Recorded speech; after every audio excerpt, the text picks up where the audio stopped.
Nangangailangan ngayon ng mahigit 300,000 manggagawa ang bansang Japan. At kapag tumagal na sa trabaho ng 5 taon, pwede nang maisama sa Japan ang inyong pamilya. Narito ang unang balita ni JP Soriano.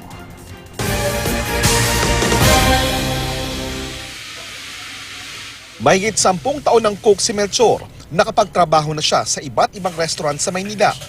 Pero dahil lumalaki na ang dalawa niyang anak, plano niyang magtrabaho sa ibang bansa. Para din sa kinabukasan ng anak ko. Mas malaki yung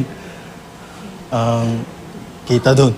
Ayon sa POEA, mahigit 300,000 manggagawa ang kailangan ngayon sa Japan sa iba't ibang industriya gaya ng food service, manufacture, food and beverage, care workers, building and cleaning management, construction, aviation at agriculture.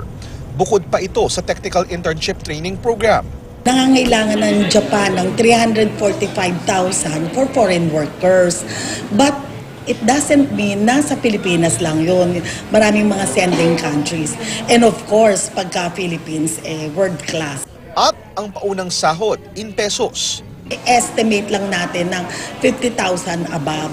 For ano to? For example? Sa mga construction, sa hotel workers, basta dun nagsisimula. Sa ilalim din ng programang ito, kapag nakapagtrabaho na ng 5 taon sa Japan, posibleng maisama na ang pamilya roon.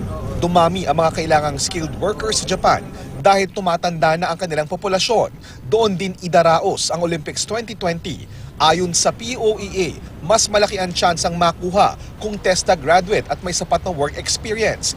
Pero kailangan makapasa rin sa language proficiency exams at skills test. Para matiyak na aprobado ang a-applyang job order, mag-check sa website ng POEA. Pwede ring tumawag sa kanila. Para sa unang balita, JP Soriano reporting.